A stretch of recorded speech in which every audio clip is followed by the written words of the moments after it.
What's up, everybody? What's up, everybody? We're back with another episode of RESILIENTLOVE. Do you know what that means? We got resilient love. Resilient love. Resilient love. Resilient love. Hey, everybody. It's Resilient Love Podcast. Yay! It's your host, Brianna. And your host, Quentin. And we are so glad to be with you guys on today. Right. So if you're listening or watching, make sure that you like, comment, and subscribe. Make sure you subscribe. And leave us a 5-star review. Okay? Because we love to bring resilient love to you. All right. So we're going to start our episode off with a quote of the day. So what's the quote of the day? So the quote of the day is, the real act of marriage takes place in the heart, not in the ballroom or church or synagogue. Mm-hmm. It's a choice you make not just on your wedding day, but over and over again. That is actually by Barbara the Angelis. Yes. So it's something you do over and over again. It was all in my head. Y'all know that? Y'all remember that song, right? We always got a song or a movie clip. It's always something. I mean, at this point, I should just name that tune. That should be a thing. Yeah, we might do that. Name that tune. But the quote of the day, like Quentin just read, in order for us to actually have the real act of marriage, it starts in the heart. And so we want to get to the heart of the matter. We want to get to the root. And that is the fruit of God, which is love. You know, we want to be able to show, express, and walk in love. Okay.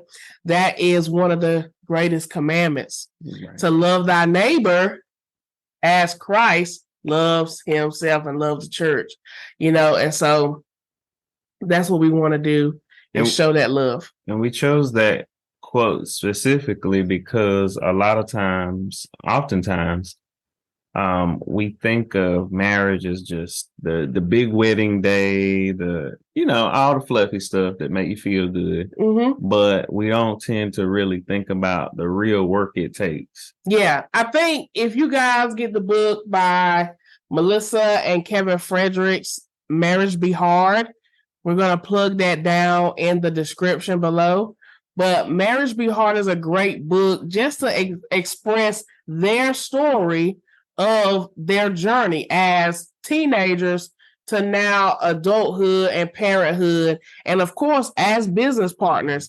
And that is something that Quentin and I desire, is to move from, we are obviously at our marriage stage, but we are seeking to be parents, and we do work together in business. So, their story really was an encouragement and gave us some insight on how marriage can be hard. And I think we don't want anybody to take this comment like, what they call it, a prison sentence or something of that nature. Prison sentence, indictment, everything that got everything wrong to do about the court system. Right. We don't want you to think of marriage like that, but we do want you to understand the quote that it's something that you choose to do every day. You walk in love every day. You address those issues every day. And that's not necessarily an issue every day, but you address it when it comes and you grow from it. And that's really what we... Right. I'm seriously, I'm thinking about it. I have a random thought. So I literally thought about how people, especially in our culture, especially older people, will throw the side-eye jokes like, about to be locked down, you about to be... Mm-hmm.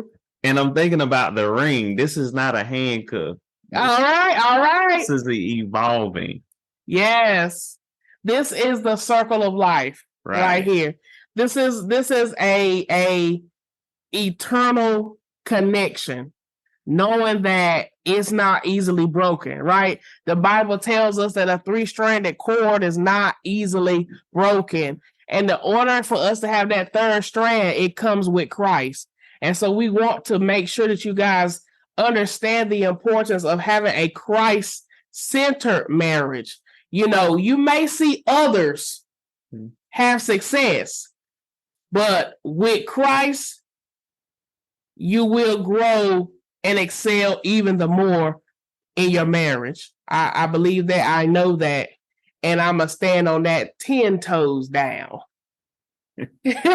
And just remember that in that point, you know, the word success in everyone's marriage, household, or individual life looks different. Yes. Per household. Yep. It kind of reminds me of the sermon that we watched, or more so like an open dialogue with TD Jakes and First Lady Sarita, how they were talking about winning at home. Yeah, if you haven't watched Winning at Home, I really recommend it. Yeah. It's an eye-opener. Especially, I don't want to like, you know, especially the men. Really.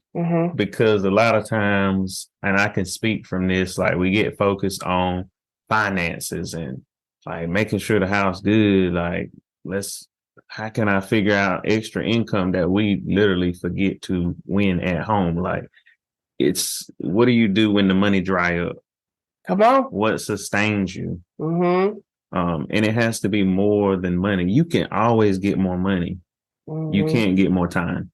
That's true. That's true. And that's something that we want to also make a point. Again, we just basing this off of the quote. That quote is so powerful to remind us that the act of marriage, as in that means you're doing something, right? You're not just sitting in the marriage, you're working in the marriage, you're engaged, right? And in order for you to really be engaged with something, you have to put your hands to the plow. You have to really get in there, right? Get your head in the game. Yeah. You know, we are sports fans, you know, go Buffs. So I feel like when it comes to your marriage, you have to have that same cheerleader spirit. You have to have that go team go. You have to have that, you know, let's strategize, just like a coach would do with his team. Yeah. You know, there are moments where you're going go, go, go. And there's moments where you're saying, stop, stop, stop. Let's re-strategize what we are doing, because that play is not working. That the way we were doing it before is not working. You know, Quentin and I have been married 4 years. You know, we got married July 6, 2019. And we have been married for 4 years. And, you know, even in the 4-year process, what worked in year 1 has shifted now that we're in year 4. And so we're just going to be sharing a little bit of that, you know, in today's episode, because we want you to know that marriage and maturity goes together. Right. Marriage and maturity goes together. And even as you say that, as we jump in, the one thing I want to say, because I have to use the sports analogy, one question is, how bad do you want it? Do you want to win? Right. Or do you want to just go home? Yep. So the other thing about it is, like, when we talk about seasons, we all know seasons in life in general, but especially seasons in marriage. And the one thing I want to say is your marriage playbook doesn't have the same play every season the same. Like, every season has a new play. Yeah.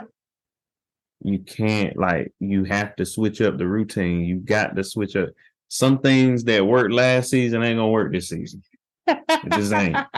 You know, when we had COVID, you know, early on, like the pandemic beginning, it was stay at home, Netflix, and that ain't working this season. There you go. We're going out. Yeah, it's totally different. And I know I got ahead of myself, so I'm sorry for my listeners and my viewers. Let me back up for a second. Some of y'all may not know us, you know, and so just to piggyback off of the first point, as I mentioned, you know, we got married July 6, 2019. Quentin and I are actually high school sweethearts. You know, we met in middle school, but we did not actually date until high school. We dated 1 1 year in high school. And after graduation, I went off to college at North Carolina Central University, Eagle Pride Amplified, and Quentin went straight into the workforce. And so once I was getting towards the end of school, around 2014, July 2014. Was it junior year or senior? It was going into my senior year, of college. Quentin and I reconnected on an app called Glide.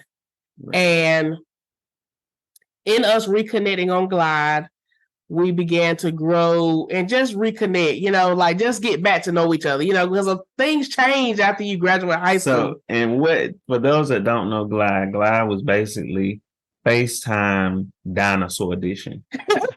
So, you know how we do FaceTime now where it's like, hey, how you doing? What's going on? What's up? How you doing? Yeah. So there's no one talking back to you on Glide. No, it's just videos. And you have to wait for the message to come back. Yeah. So it was like 30 1-minute videos. Yeah. 1-minute videos and little voice messages and texts. So before we exchanged numbers, we just connected on Glide. And it was at one pivotal point. It was me. I did it. I said, listen, I am tired of waiting on your messages. Here's my number. So I put the ball back in his court. And he texted me, honey. And so and the reason that happened was because evidently I'm not fast enough on the text. Texting, yes. Yeah. Mm-hmm. So I had to jump in and go ahead and shift gears from that. But nonetheless, and we began to converse and reconnect and things of that nature. And so fast forward, we call ourselves boyfriend and girlfriend in 2016. And then in 2019, he proposed to me in February 17th, 2019. And then 4 months later, we got married July 6th. So that's just a short background on Quentin and I. For those that did not know, and if you already knew that, kudos to you, because that means you've been rocking with us since we started the podcast. Yeah. Because at the time of this recording that you're listening to, it is our 4-year podcast anniversary. Yes. So we have been podcasting since 2019. October 5th, 2019 was our very first episode. And we were just talking about the basics of getting married. Yeah, we were just trying to share. Because we got married in 4 months. So that was like, without it being something wrong. Yes. Yeah. Most people either think something wrong. Well, there's a catch. No. Baby.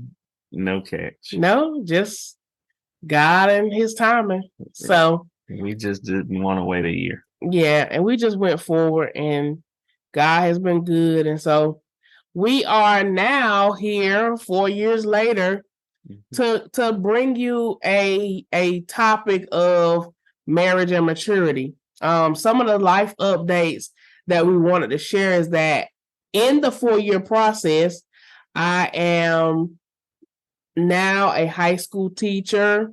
I have been teaching for the past 3 years in high school.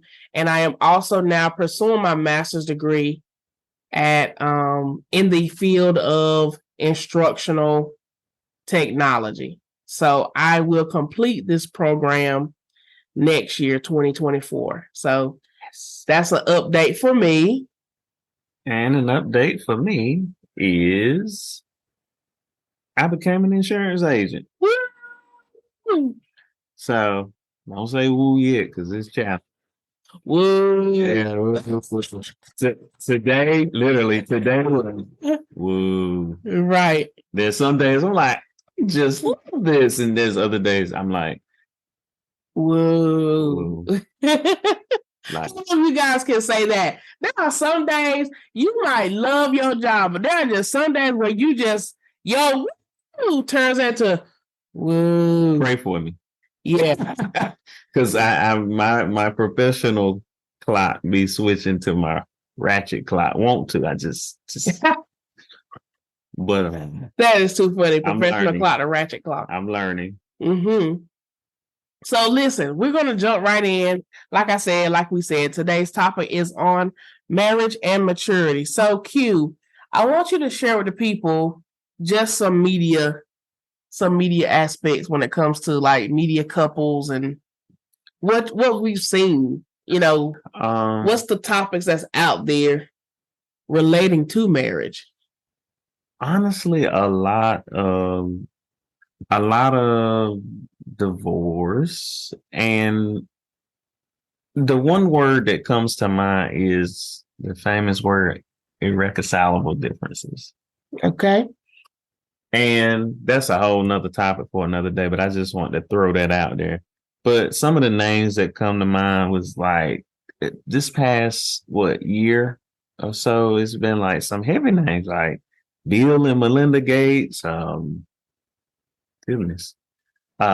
Recently, what is their name? The actor and then the producer. She's an actor. He's a producer, Christian preacher guy. You got me. But Megan Good. Yes. And Devon Franklin. Yes. And also Tia Mowry. Yeah. That was and her husband. Yeah. Then even more recent, you got Jenny and Jeezy. And of course we could go down another list, but our point of even acknowledging that is to say, we see these individuals as influencers, right? Mm-hmm. That's the title that we say, they're influencer. They're someone who does various brand deals and things of that nature, and they have just built their name in the entertainment industry. However, even with that, you have to also acknowledge that you yourself, the one that's listening and watching, you are an influencer. You have a range of influence in your area of expertise, in your friend circle, in your family. You are an influencer as well. However, the names that we mentioned have a wider, more nationally known, if you will, influence. And so we bring them up to say a lot of people that we have spoken to and just had various online, offline conversations with, they reference these same names to say, is it worth it?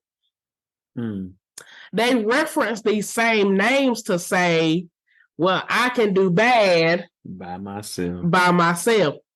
And we want to really be honest and say, for some people, singleness is your ministry. I know people don't like to say that word, that ministry word get thrown around, but that will be what God will want you to do. Like, he may not want you to necessarily be married.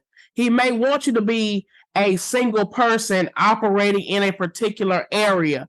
For others, it may be married, and for another category, it could be married at one point, but not. So we also understand that even if you fall in that last category, we have to be mindful of our choices. And Quinn and I are not going to go into that too deep, but, when you make a choice to marry someone, you have to be very prayerful of that decision. Sometimes we go into things without full confidence and full understanding of what we're getting ready to go into. Proper counseling, things of that nature. And full disclosure. I think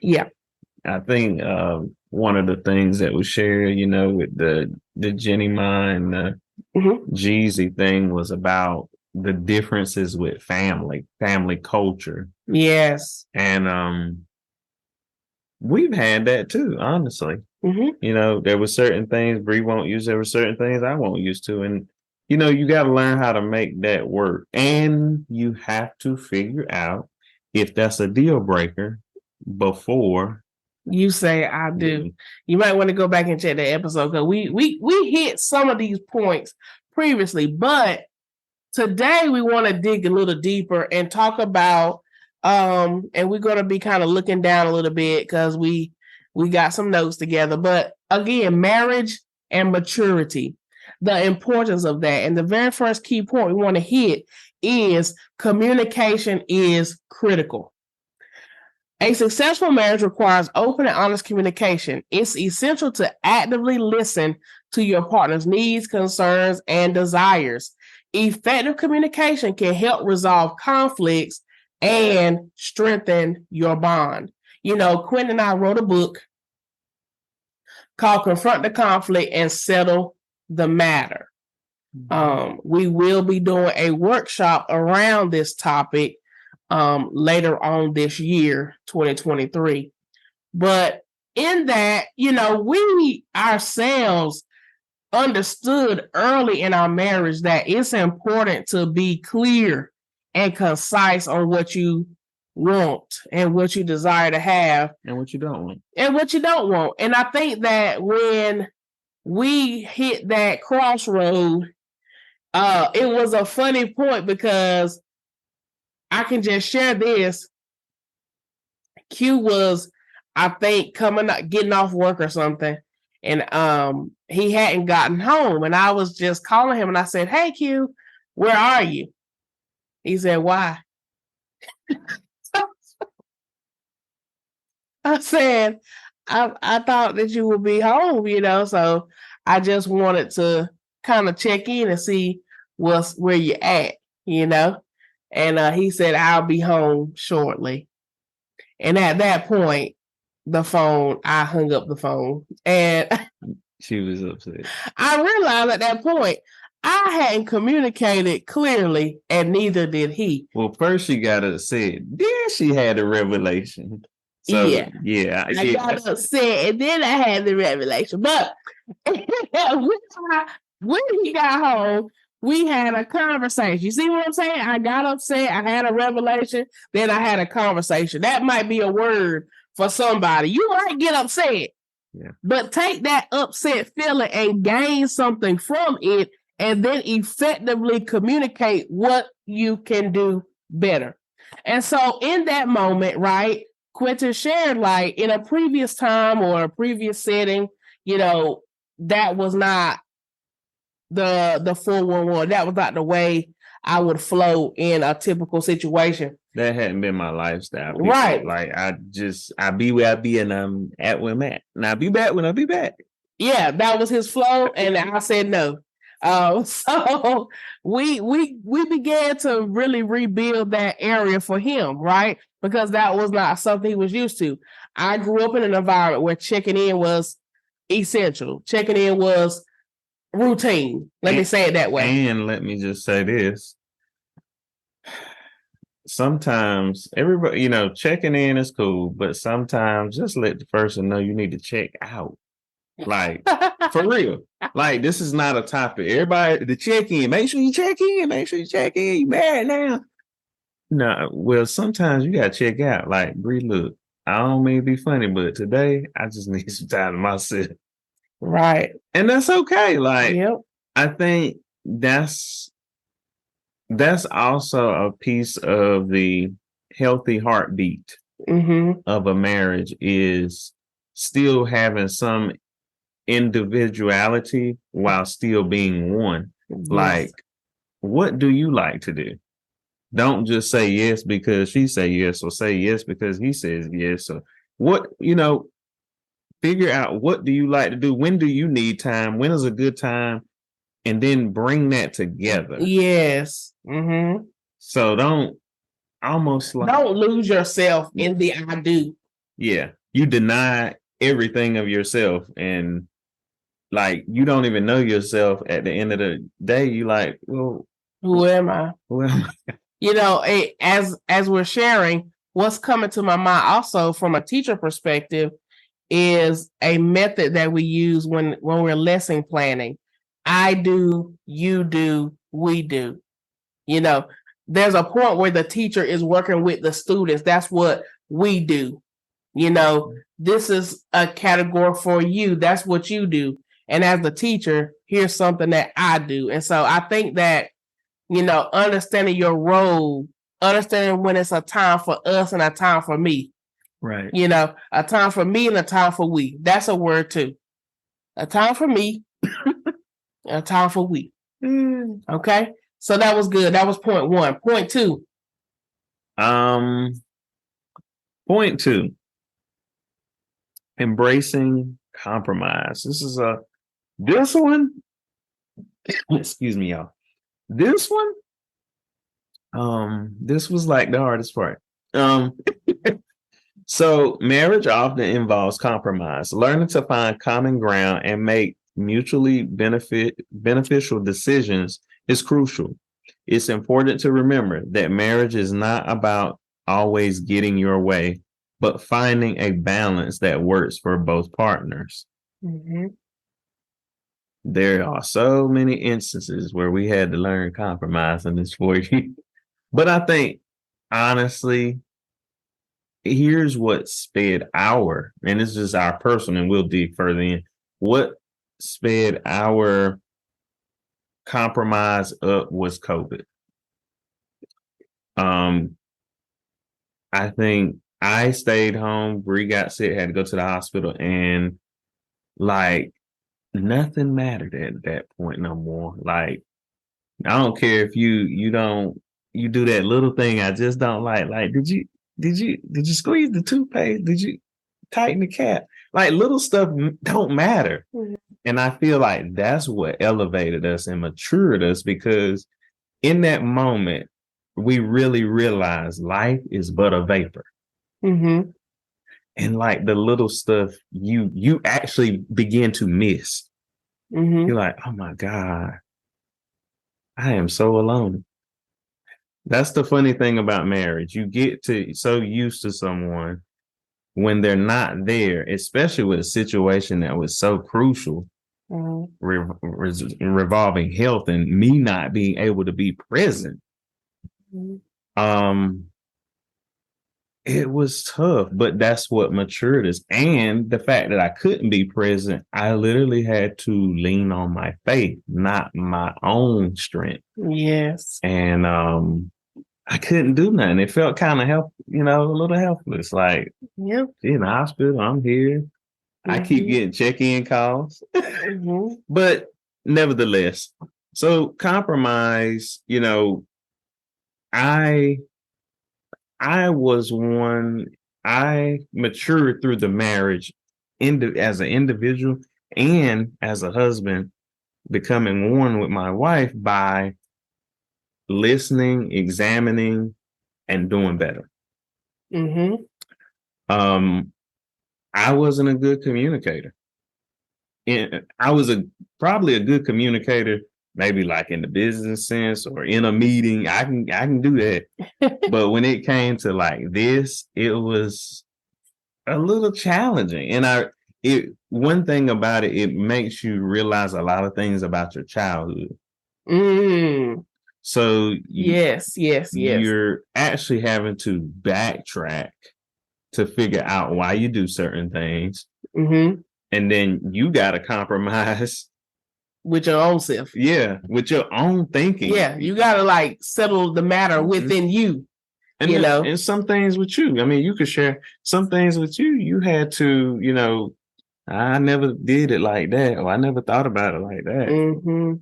Yeah, upbringing plays a role in your thinking, right?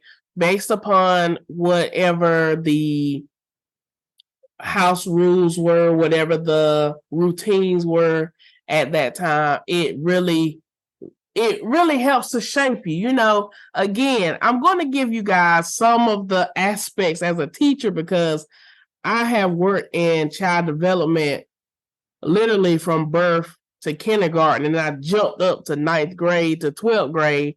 So I do have a lot of aspects when it comes to the psychological processing, when it comes to the development of a child. And I feel like, just to throw this tidbit in there, when you are forming as a child, as a youth, not only your family dynamics, but even your school dynamics, if you were active in the community, your neighborhood, a lot of those things began to formulate your world, your orbit, right? I was revolving around me and my family. Then all of a sudden, I added this person into my sphere. And so they themselves bring a force of gravity that I wasn't used to. Neo said in his song, I'm a movement by myself, but I'm a force when we're together. And so having him a part of my world, wish I could be, Little Mermaid. When he became part of my world, that began to shift some things, some aspects of how I thought, how I approached things, and vice versa.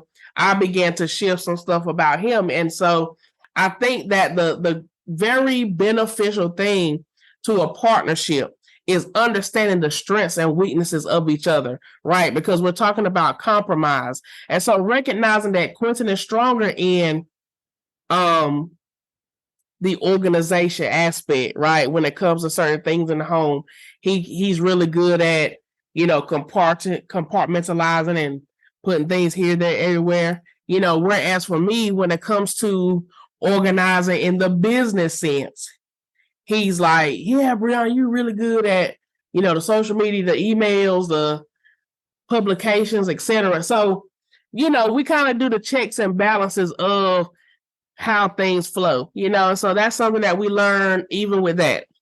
Yeah. Yeah. Compromise. It's a door that never stops swinging.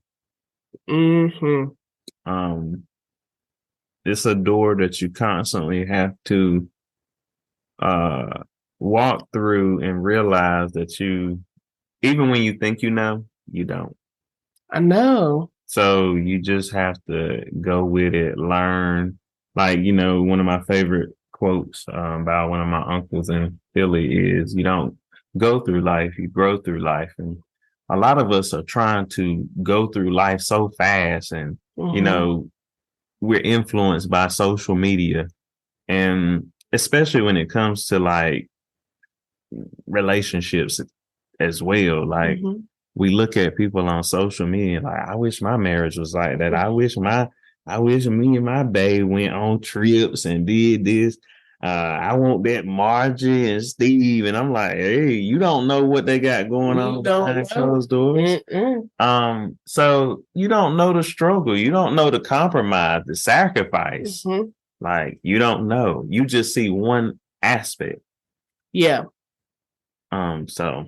And that one aspect goes into our third point, which is about growing together. Even in everything that we've shared, you have to grow together. Marriage is a journey of growth, both individually and as a couple. It's essential to support each other's personal development and encourage one another to pursue new interests and goals. By growing together, you create a stronger partnership. So not only is Quentin my husband, but he's my best friend. And so really just encouraging him to step out and do certain things, it has really helped not only build him up, but build me up too, because, when he wins, I win.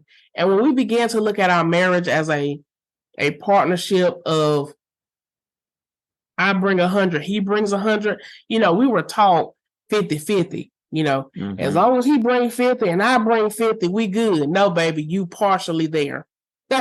You half baked. You need to be completely baked fully through. When I put the fork in there, it's done. And you definitely got to be at 100 for the simple fact that this is probably a less thought of concept, but if you're always at 100, or at least striving, you close, as we're at work, we get tested all the time, observed, examined. Yes. QAs and all of this other type stuff. So, and there's a minimum quota that they're looking for.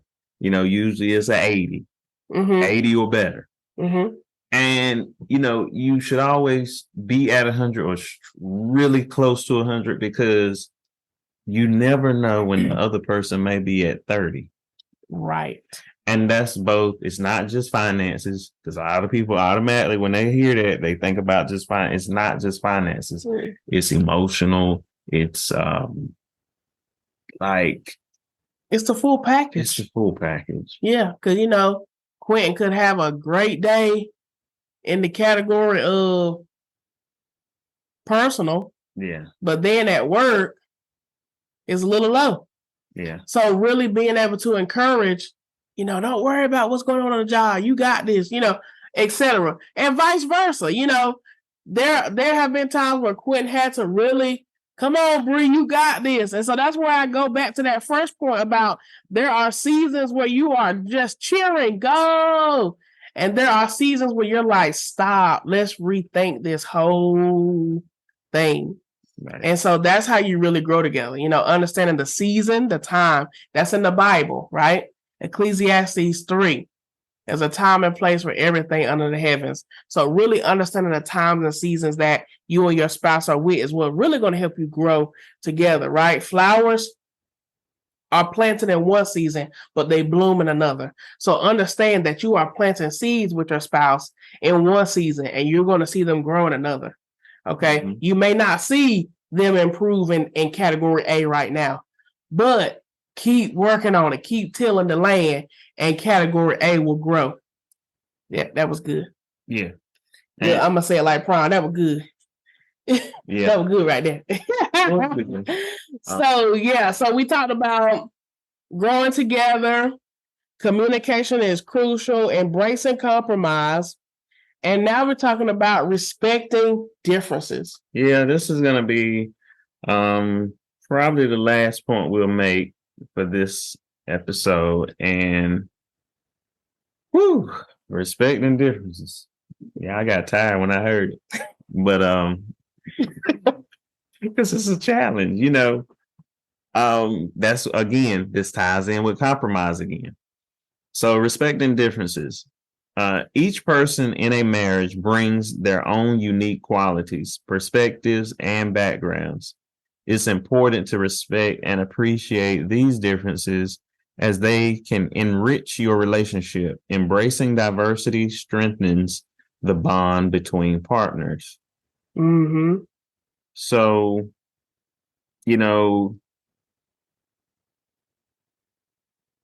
I'm a morning person. Yeah. Ooh.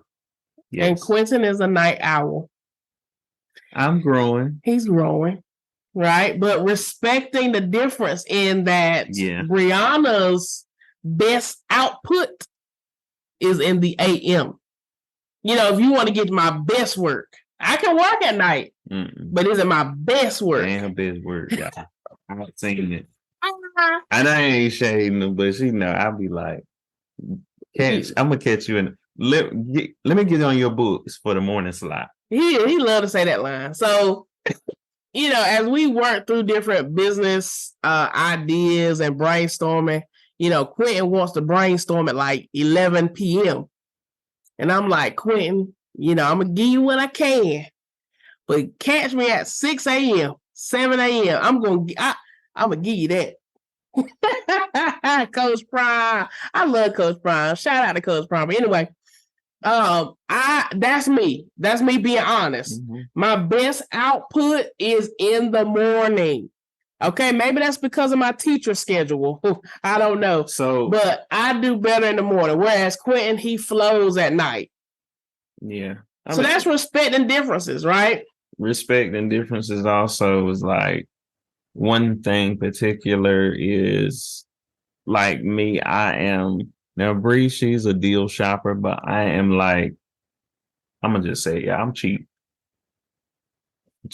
But Quentin does really well with find like he said, he will find a deal. It's like, how did you what?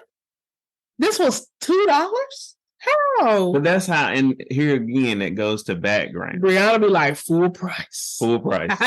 Just get it and come on. Yes, come on. And I'm like, no. God, check out. Let's check out. And so it's more of and I get it now more. Yeah. It's more of a time conscience for her versus me. I want the best price. Yeah, so he's a hold them and fold them. I'm like, put them all in, baby. Yeah.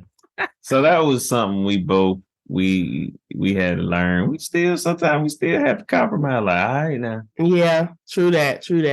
So this was a good part one. I hope you guys enjoyed our 4th podcast anniversary episode. Make sure you tune in every Thursday. Your time, our time, anytime, but it's gonna be Thursday. And well, we Eastern Standard Time, but nonetheless, for now. So anyway, join us on Resilient Love Podcast on Thursdays, and we hope to see you in the next episode. Peace. Peace.